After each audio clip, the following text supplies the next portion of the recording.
Everybody. Hello, everybody. Welcome to Sports Scope. I'm your host, Robert Butler. On this 22nd day of June, we are getting closer and closer, guys. 11 weeks from Thursday. 11 weeks from Thursday, we will be talking Tampa Bay and the Dallas Cowboys on Thursday Night Football. And then 11 weeks from Sunday, we'll be in week one. It's kind of like Christmas to me. Congratulations, my friend Freddie the Pizza Man out of Detroit. Detroit Pistons, everybody. The Detroit Pistons got the number one overall draft pick in the lottery. Let's see who else got the Pistons, Rockets, number two, Cleveland Cavaliers, Toronto. Cleveland's there every year. I mean, they can't get nothing right. Then you got Toronto, Orlando, and Oklahoma City, the top six. You know, I really like that Sam Presti from Oklahoma City. This guy is a wizard of a general manager, kind of like Daryl Morey. I like him a little bit better, though. Gets in and out of big contracts. So kudos to Detroit. I hope you guys come out well and get the player to get you back on the mount. I love to see these small markets get these high picks, you know. Remember the year that Orlando got Shaq with the number one pick. A few years ago, Memphis got the number two pick and got Ja Morant. Zion Williamson went to the number one pick to New Orleans. So I don't know. I like to see the underdog win. But let me get to. I'm going to talk about this Carl Nisbet story, the overreaction to it, and the player come out as gay for the Las Vegas Raiders now. I actually started to say Oakland Raiders again, even though it's been Vegas for a couple of years. We're going to talk about the Tom Brady. Who was Tom Brady talking about? You know, most people are going one way. I'm going to go the other way when he said, why are you keeping that mother bleep? Eli Manning working back with the Giants. What does that mean? Lamar Jackson, more talk of his contract, which just blows my mind. But first, let's get to Scared of Success, okay? Let's start off with the bigger market, folks. Ben Simmons is, I know this has been talked about for a few days. Sometimes I don't really like going on Tuesdays because I feel like some of these topics are watered down, but you haven't got my opinion. Philadelphia was a number one seed. Very deep, perceived to be a deep roster in the East. We knew that Embiid had a torn meniscus, but they did have a 25-point lead, everybody, the other day when they should have won that game 5 going away. One of the biggest choke jobs I've ever seen from a team with the number one seed going against a number 5 Atlanta. That was a big choke job. And then, of course, in game 7, Ben Simmons passing up a dunk. This guy needs a change of scenery. He has totally lost his confidence, Carlos. And I'll just tell you guys, Daryl Morey, again, I hate to be right, Carlos. But I am. But I'm right all the time. That's why I'm going to have a big show one day. I said that Morey was brought in. Daryl Morey, that would be nice. Of course, our guy Jamie out of Philadelphia would have a cow if they moved him to Nashville. But he was brought in just in case, in my opinion, just in case this happens, and which it did.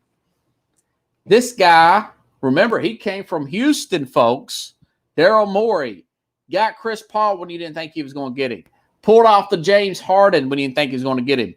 Got rid of Chris Paul's contract when nobody thought it would be done. This guy moves in and out of, like Sam Presti of Oklahoma City. Daryl Morey moves in and out of big contracts, slicing and dicing. So I thought about this and I mentioned something the other day. Obviously, the great play would be Damian Lillard. It would be a lot salary to make that happen because they're not going to. Do you think that the Portland Trailblazers are going to just give Damian Lillard up for Ben Simmons? No way. Simmons' stock is that far down, you know. But you could, and I've been, the salaries are perfect. some writer from The Athletic. These guys have been on the ball, by the way. I'm glad I subscribed to them. CJ McCollum. They lack defense up in Portland like nobody's business. I'm hearing that Chauncey Billups may be one of the finalists. He's an assistant on the Clippers. I think Billups is going to be great if somebody can give him a shot. I really think he's going to be a good coach. Very good free throw shooter, good plus. But CJ McCollum is a much better shooter than he's been getting credit for. I've seen him rise to the occasion and play the point guard position. I think that would be good. Listen. Here's the breaking news about Damian Lillard. I love him just as much as you all do. He's more of a scorer than he is of a traditional air quote point guard. When you score 46 points in a game, you're probably not a point guard. You're probably more of a scorer. Their contract, guys, matches up evenly. If Philadelphia, Daryl Morey's got free reign, I'm pretty sure they'll throw in a first-round pick. The contracts are matched up perfectly. They need long bigs who can they can defend. They can't defend anybody in Portland, okay?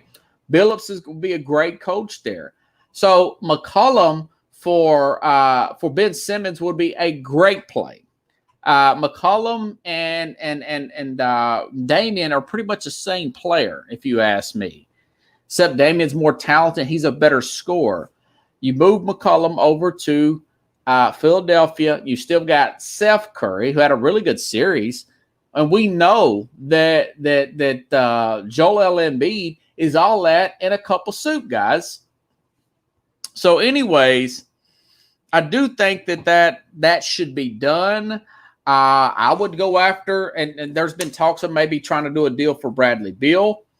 That could be on the table. You got guys like DeRozan that is going to be a free agent this year. Kyle Lowry. These are older players. One of these teams that's gotten put out, or a few of these, they're probably going to pick up these players. Utah, again, scared of success. I said this on the Mac and Jack show Sunday, and I said it on Friday, and I want to reiterate this. Utah, way too 3 happy. You go 2-0 against a team with fully healthy, a good Clipper team, and then they lose their best player, and then you lose this series in 6 games. One of them was just before game 5 at home. You can't let that happen. They're way too 3-ball centric. They need forwards like nobody's business, and they didn't get the ball inside enough. Rudy Gobert is more of a putback guy. So they're going to have to go out and get a veteran or two to help, maybe a Paul Millsap-Appleby, somebody like that, play the wings, a little bit more athletic type of player. The Jazz can probably do that in free agency. But I felt like they were afraid of success, way too 3-doll dependent. Mitchell was playing on a bummed ankle, and Mike Conley did not even play, who also be a free agent, only the game 6. So that's my story behind that loss. I thought they could overcome it. I was wrong. They looked shaky out there. They looked like they were playing scared. Same thing with Philadelphia. Both 1 seeds go down.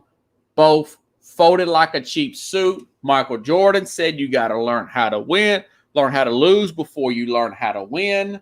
And if you look back, that's the second blown lead 2 years in a row for this Utah team. Remember, Carlos, that they were down up 3-1 against Denver in the bubble last year, Utah, and they blew that league.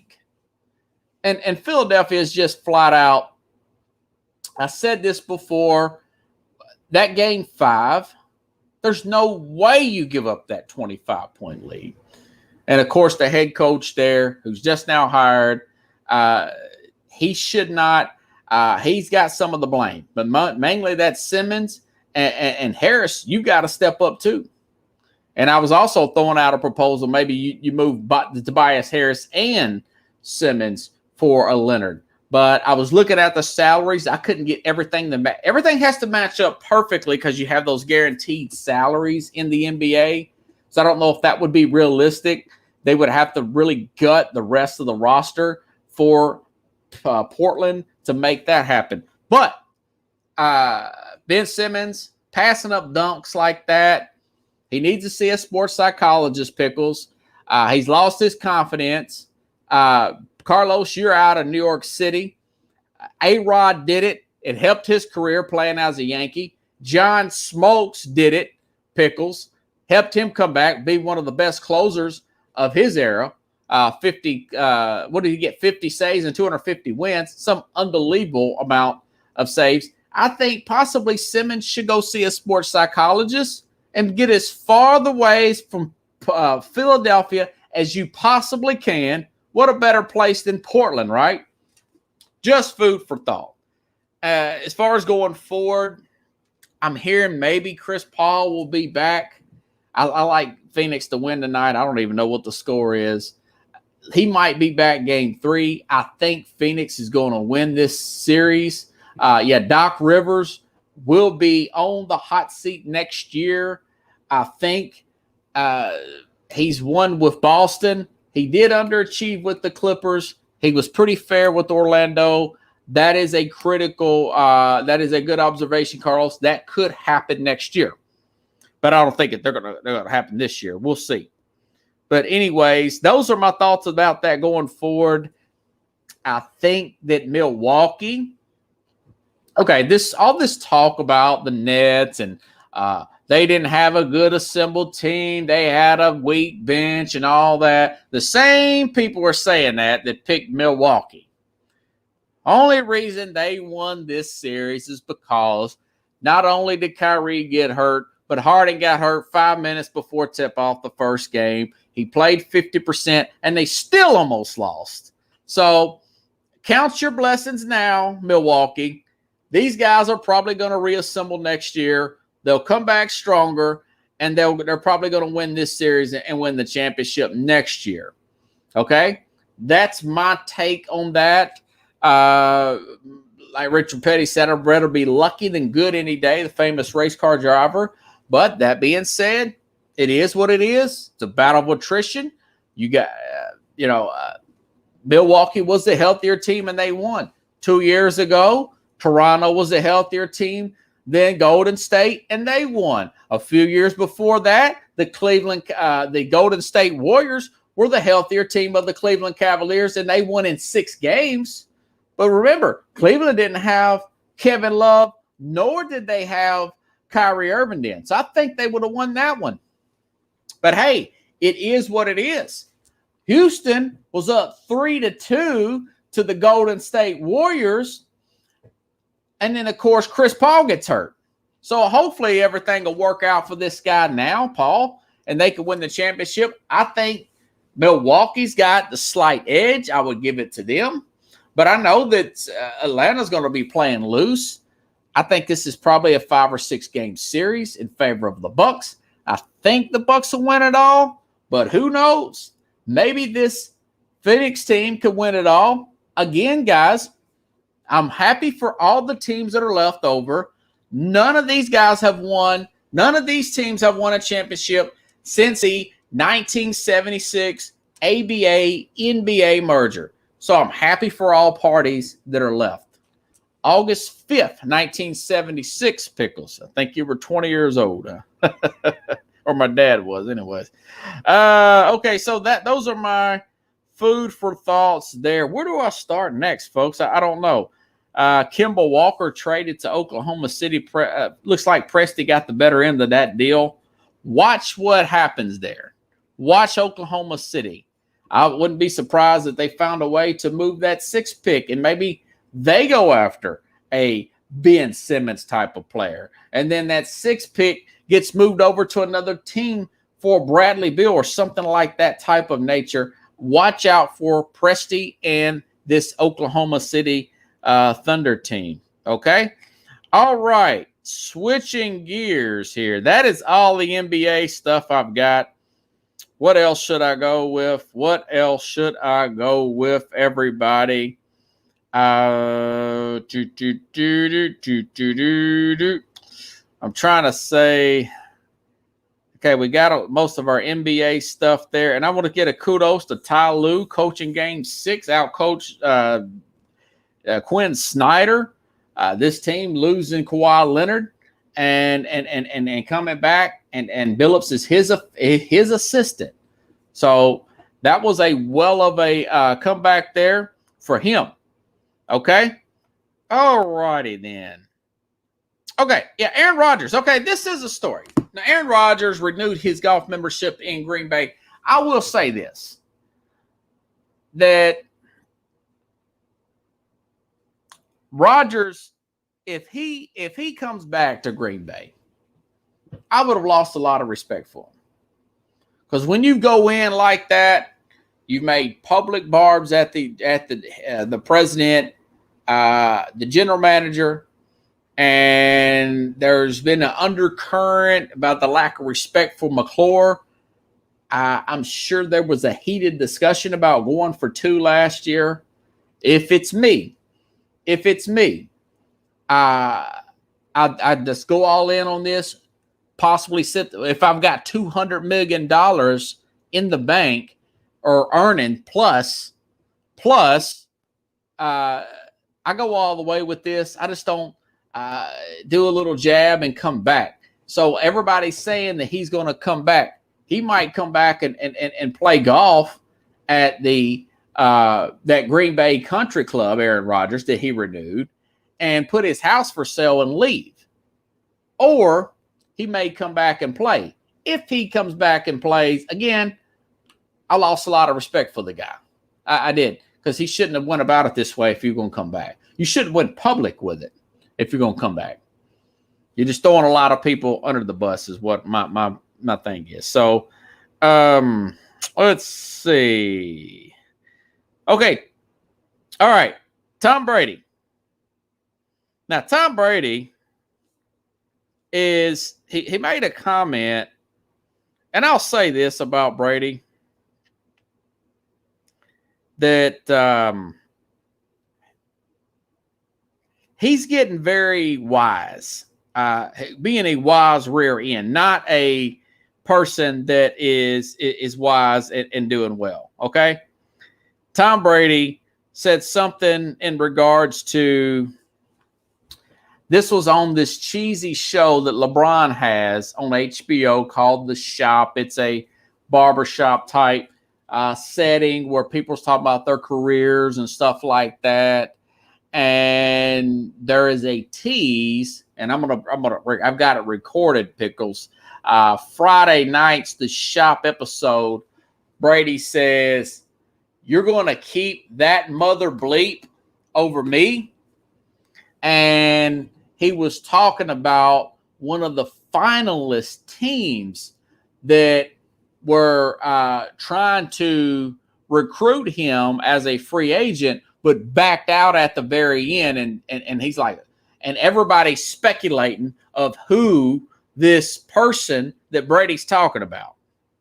Now, some people have said, the most of I've heard, they think he's talking about Jimmy Garoppolo, because the 49ers were rumored to get Tom Brady back in his free agency before he signed with Tampa.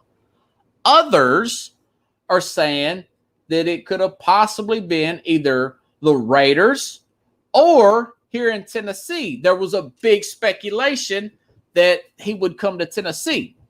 Well, the Raiders wouldn't make any sense. They don't have any defense, and they had a lot of holes. I don't think they would have made any sense. I don't think he would have said that about Carr. Here, I could see that because he has a relationship with the head coach. Plus, he has several players and ties to the New England Patriots. That being said, they beat New England last year. Why would you want to do that? That looks that year prior to that, Tennessee beat New England. Remember, they went up and beat Baltimore too. So My thing is, then I read that the Bears were interested. So, again, Colin Cowherd did beat me to this, and I do agree. I think it was Mitch Trubisky with the Bears. But that being said, between that comment and between the comments he made about the New England Patriots, we're going to run roughshod over them when we play them in the regular season. Tom Brady, he's putting a target on his back. He's talking a lot of trash. If he don't get rid of the ball, I think he's going to get level next year. And I don't think he's going to get up. I don't want that to happen. I like the guy.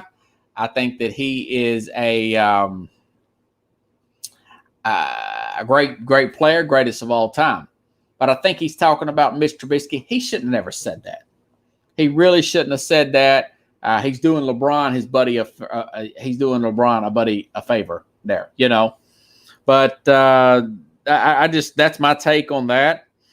Okay, the Supreme Court bouncing around. I'll go back and get that.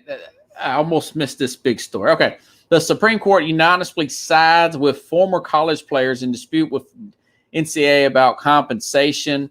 Basically, this is saying that players, this is something to complement the NIL, the licensing, where you can, or the image, likeness and image thing there.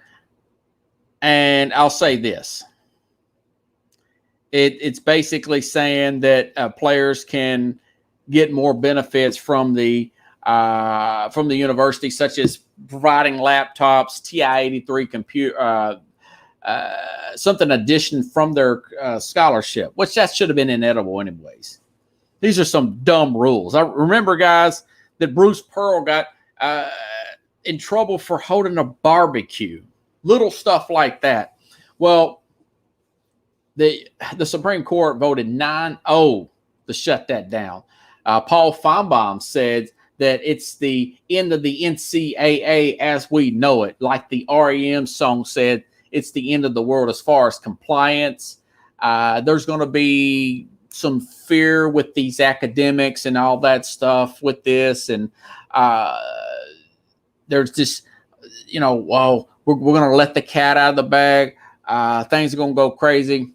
That's all just fear. That's just fear. I think it's going to be fine for somebody like myself who needed every single penny while I was in college, every single break possible.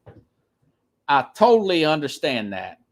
I mean, we needed as much help as we can get. I needed just that much help to get in college. It's very tough, man.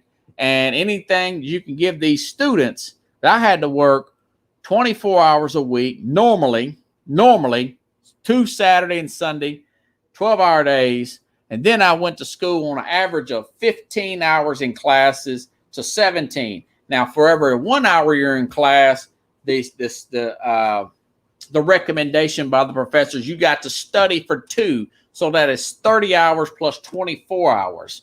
That was a 7-day work week until I had my Christmas winter break and fall break. So I couldn't imagine trying to play a sport and not working at all, living just every little penny, extra penny I can pinch off my scholarship to eat off of, maybe get us a little personal time with the girlfriend or something like that, and just barely get by, just barely pay for my books. And then you resell the books back to the bookstore for a portion of the profits, or for the portion of what you paid for them. You pay $150, you might get $48 back, or 75, 50 cents on the dollar. So any kind of extra benefit that these athletes can get is fine. And of course, they're going to be able to capitalize on their likeness and all that stuff. So, and I hear it could open the can of worms with Title IX and all that. That's over my head. But all that's just fear, guys. That'll all work itself out. Those problems will all get there. I think it's going to be fine. I think it was a very good thing, and I'm glad the Supreme Court. You can't get 9-0 in anything. You can't get people to agree on anything in this country right now. Oh, okay. I passed it up. I'm going rapid fire because I had another long day. Pickles, a freaking car accident after car accident, and I almost didn't do my show today. So Lamar Jackson there's been more talk about him getting possibly a contract done before the season starts. And the reason for that is, and his mom is working as his agent. He's a great story.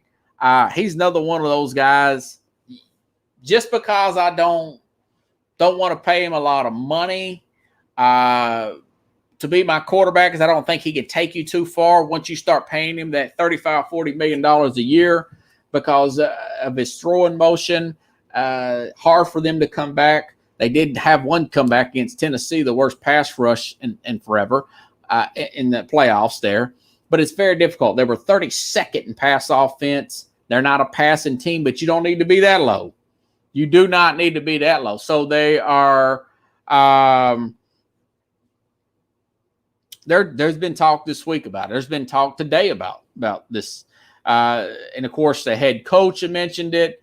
My understanding is that what they want to do with him is sign him now and stretch out that contract so the year-to-year cap doesn't take that big a hit.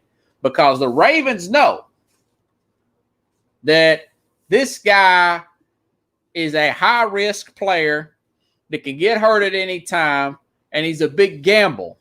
Now, I wouldn't do that even if I were thinking about doing it. This is what they done in the offseason. They finally got a free agent receiver to come, and Sammy Watkins, who's already made big money. He already won a Super Bowl in 2019 with Kansas City. He was about the third or fourth attempt there to get a wide receiver. Nobody wanted to play with this guy because he don't get them the ball. So they drafted Rashard Bateman out of Minnesota in the let me see where I'm at here. I got 3 minutes. Out of Minnesota, first round pick. Then they drafted this other guy in the fourth round, Tylan Wallace. You add him with Marquise Brown, which is more than a potential Pro Bowl level player. He had big flashes. You got a top 10 tight end in Mark Andrews there at tight end. You got a J.K. Dobbins, another high draft pick they took. And they've always had a good defense. So why extend him now? Give him one more chance. Like Bucky Brooks said, and this is not me, there's this underlying thing in this country where if you criticize a black quarterback, you're a racist, even though my favorite quarterback is Patrick Mahomes. But that's a different story. But Bucky Brooks is a black guy. Since certain people and political figures want to make everything about this, in the NFL Network, he said, Bucky Brooks, NFL smart guy, he said that he would draft Justin Fields if he's Baltimore and do away with Lamar Jackson because of his style, because of the pay. You could still add the system. Plus, you've got a more polished passer, better passing motion in a Justin Fields. I agree with that. But they're not doing that. They're not doing that. The Ravens are not wanting to do that. They're wanting to, and they're very smart. They may pull it off. Hold on, everybody. Let me change out my thing here. Oops. Stop recording. Start recording. Here we go. All righty. Now I got a full more 30 minutes. Now I'm back. So that's my thing about Lamar Jackson. You want him, and he's just going into his fourth year. They picked up the fifth-year option. He has a very low $3 million cap hit. If you ask me, Baltimore probably should have went after Julio too. He probably should have went after Julio, but they've got Bateman, they've got Hollywood Brown, and of course this Tylan Wallace and Mark Andrews, which is a top 10 level tight end in the NFL. Very good player. J.K. Dobbins, good offensive line. They're so deep on their offensive line that they let Orlando Brown go for a first-round pick, and it got another pick there. So, very good organization. They're a team that can cover, that could possibly make this happen and still be competitive. They're not going to get to the – I don't think they're better than Cleveland this year. I was want to talk about CBS's top 10 off seasons, but I'll tell you this, and I didn't get all the information done or research, but I do know this. The Cleveland Browns have the number one. That's what CBS has, best off season in the league. I agree with that 110%, okay? Not putting Myles Garrett, not just Jadeveon Clowney, but the cornerback and the safety that they got from the LA Rams, and the return of excellent players, Greedy Williams and another safety, along with Denzel Ward, plus the linebacker they got that fell to them there from Notre Dame. That was their weakest link. Those two running backs back. I like them to win this division. I think Pittsburgh don't make it, but I do think that the Baltimore will probably still get that other wild card. But why, if you're Baltimore, why don't you just let him play one more year and see if he, and it's up to you, John Harbaugh, and especially that offensive coordinator who specializes in quarterbacks that play like, Lamar Jackson. This is the guy who worked with his brother with Colin Kaepernick over there before he became Colin Kaepernick. He was just Colin Kaepernick then, right? In air quotes, guys. So we'll see how that works out. That being said, I want to see how the contract has worked. Baltimore's sharp. There's a reason why they've won 2 Super Bowls in the past 20 years. There's a reason why they're in the freaking playoffs just about every single year. They know how to do things. They're great from top down, from the owner, the general manager, scouting. Everything is excellent there, except for not a big Lamar Jackson. I think Bucky Brooks was right. I would have traded Lamar and moved up and got Justin Fields, and you wouldn't have to do anything as far as the salary cap is concerned. But that was in the news today, and I had to talk about it. That is where I like to go. All right. Okay. Sticking in the NFL. Okay. So this guy, Carl Nesby, guy was a great, I think he played edge rusher, linebacker, defensive end for the Cleveland Browns. Now he's with the Las Vegas Raiders. Carl Nesby comes out as the first actively gay player. Now this Sam, what's his name? This Sam guy, last name was Sam, come from Missouri.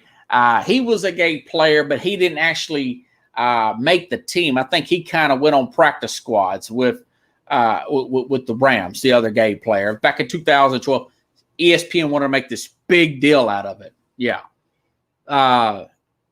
But this guy's a pretty good player. I mean, this guy, Nesbitt's a pretty good player. I've seen him on Hard Knocks before. And, of course, immediately the Raiders put out a big statement about it. John Gruden put out a statement. The NFL put out a statement. I read today, and I didn't see it yesterday, but I read today that Derek Carr reached out to him, love you, brother, blah, blah, blah. Okay. Now, this is being made to be like this guy is Pat Tillman. If I didn't know that this was a story about a player coming out and being gay, if I was just reading Twitter and reading over stuff like Hero and Courage, I would think this guy saved babies out of a burning building. It's just unbelievable. Let me tell you something about what NFL players are thinking. I know what they're thinking. I've listened to interviews countless of times. Listen to sports talk all day. Probably too much. I'm probably oversaturated with it at times. And I'm a guy who grew up with most of these guys inner city breaking their back to get out of that inner city, to stop the the negative trend in their family. They're desperate to get that money, you know?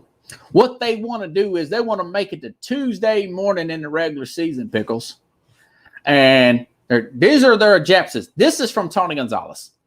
Tony Gonzalez said the NFL players, about 5 to 6%, actually worry about winning and getting better.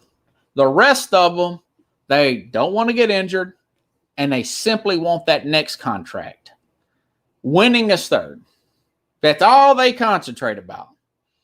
They want to not get injured to get that next contract. And if they win, great. But that's what Tony Gonzalez said. He said that. Now, Marcellus Wiley, he said, man, play defensive end for the, I want to say he played for the Buffalo Chargers, kind of bounced around, played really well with Buffalo.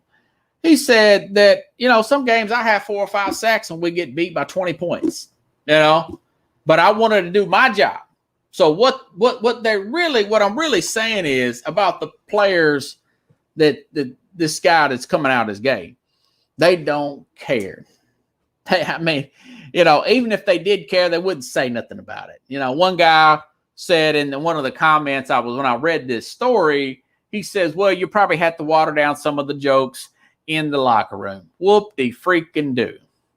As long as this guy, like Mark Schlereth said today, as long as he can help us win, nobody cares. I know this is being made out to be a big thing, and I understand that. I've read it was like 15 players have come out to being gay after they retired or whatever.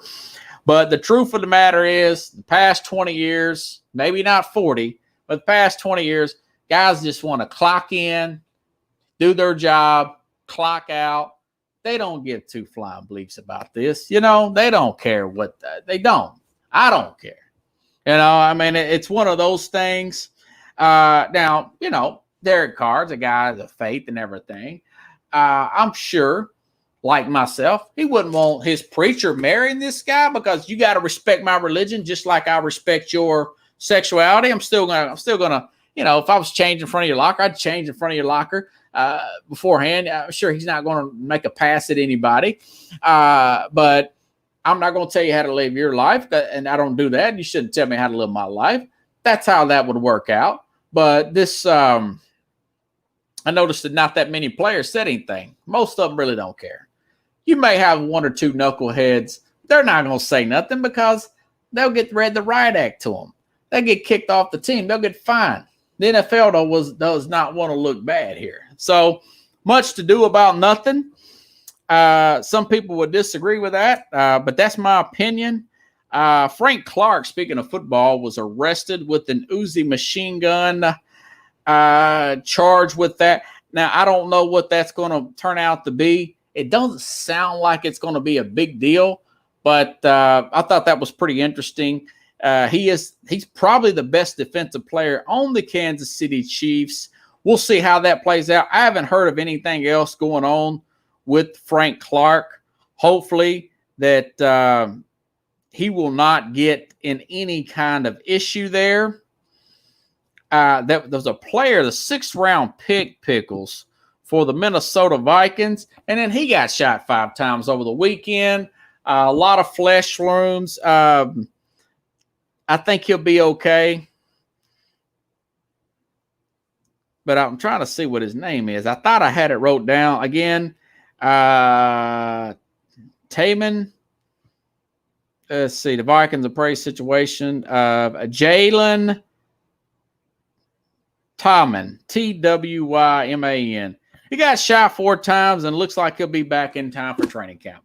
So it wasn't Frank Clark that shot him. That's just a coincidence. Frank Clark got arrested with the Uzi, and this guy. They always, Pickles, incidents happen just before training camp, Pickles, and then they happen just after the season ends. February, and they had just for we got a month ago, and we're going to be in training camp. That's usually when your DUIs and shootings happen.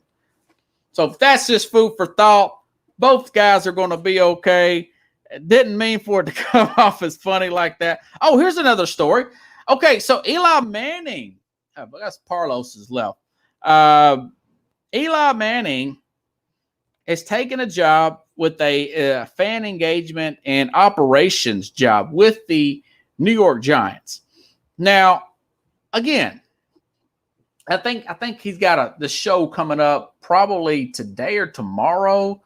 I think it's on tonight, this college show with his brother, Peyton. They're going to do this little college trivial show. It seems really cheesy. It's for scholarships. But Eli Manning is going to be back working with the New York Giants. Now, I'll tell you what, this guy has got a lot of calmness about him. It's good to see him back in the game. He's having his jersey retired. I think this could lead to something. He's the kind of guy that he can make big decisions. He doesn't overthink the room.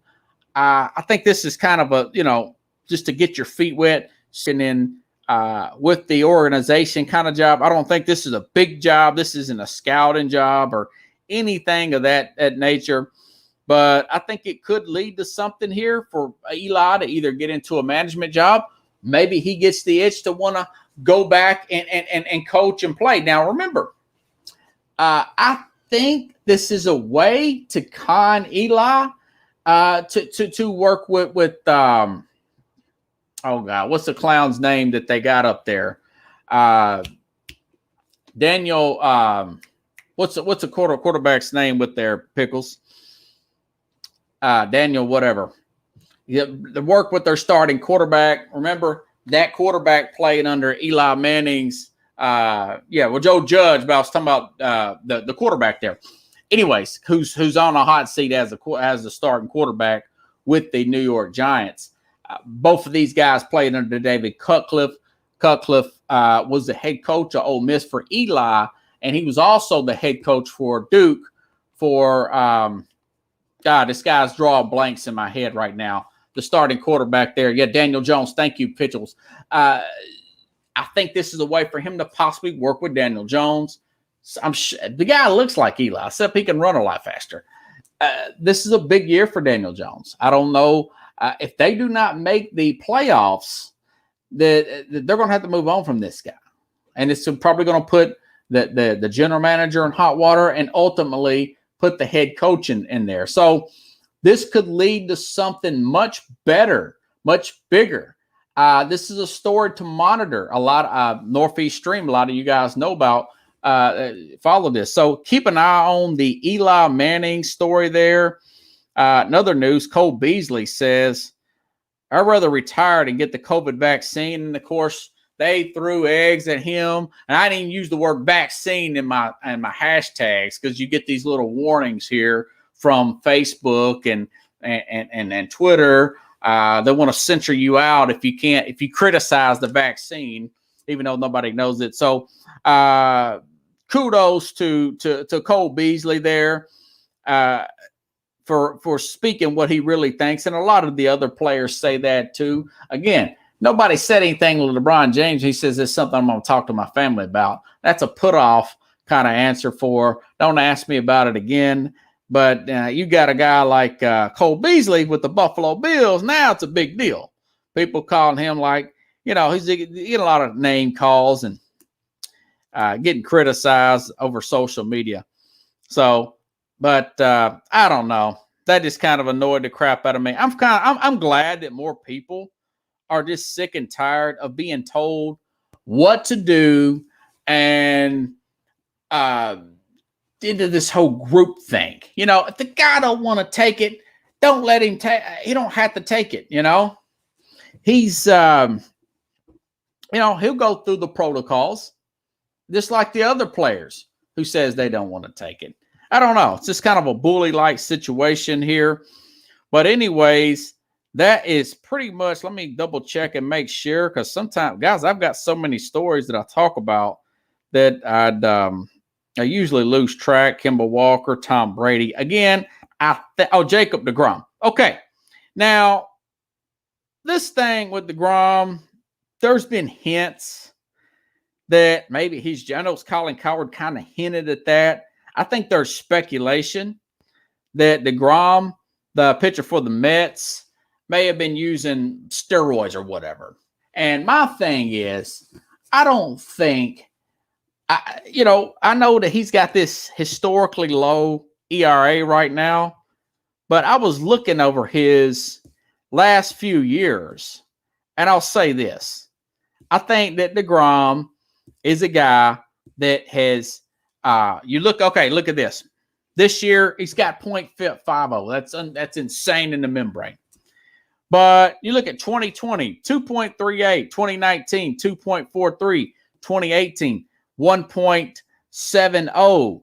So he's went from anywhere from below 3 to below 2 to 0.5. He's trending at that 2 to 1 to 0.1 to half ERA. If he was, say, for instance, early in his career, it was his highest ever was 353 in 2017. Who knows why that was? But I'll say this. The consistency is in the lower twos to the half of an ERA. For instance, Grady, who was that? Grady Anderson, Pickles, the guy for the Orioles. He's hitting like 15, 20 home runs. Then all of a sudden he has 57. No, that's a red flag. Okay? You go from 25, 30 home runs to 70. That's a steroids red flag. But if you're going in, you're just around 2 to 1 ERA. And then you go down there, I think he's just hitting his peak. I could be wrong. Maybe he was utilizing that Stickum stuff. Maybe he was the biggest cause of this. I know Garrett Cole for the Yankees didn't have a good answer for that. But I just think he's just having a great year. And he's in his prime. I don't think he'll be any better than this. And, they're in first place. But Sammy Sosa, yeah, he went all the way up. It's just gradual, boom. You can't go way down here to boom. That don't happen. That's something artificial. But I think it's speculation at this point. Could be wrong. I always admit if I am wrong. So anyways, guys, that's pretty much it. All I have tonight. Have a good audience tonight, I see. If you like the show, share the show. I don't know who's winning tonight. But like I said, I still like – I think this Phoenix team is going to get there. It looks like, again, I think they're going to get back Chris Paul around game 3. Everything may work out for the 36-year-old player in Paul, and they have a shot to win the whole thing. I think Milwaukee's probably got a certain edge there. I don't think it's going to be a walk in the park for Milwaukee to beat Atlanta, but I do think they're going to beat Atlanta. They are going to be at home. We'll see how that plays out. But the ratings are up in the NBA playoffs this year. When you've got good, solid basketball, good things happen. You're talking about the play on the court. You've got the parity. Even with all the injuries, the ratings are way up because you're not getting into politics and the teams aren't so lopsided. So, again, if you guys like the show, share the show. I appreciate it. If you want to contribute to the program, go to the ZELLE app. My email through that to contribute to the program is sports, the word sports, word SKOPE @gmail.com. Again, I've been working on a Patreon page. It's a pain in the butt to get through. It's one of those deals. Doing the best I can. Rough day in traffic here in Nashville. I will be back Thursday around 9 p.m. Central Time to talk about whatever's going on. Maybe Rodgers comes back. Maybe he just says that membership thing was just a fluke. We'll see what else happens. Talk a little bit what else is going on. Have a good night, everybody. I will see you around 9 p.m. Central Time. Same places here on Sports Scope.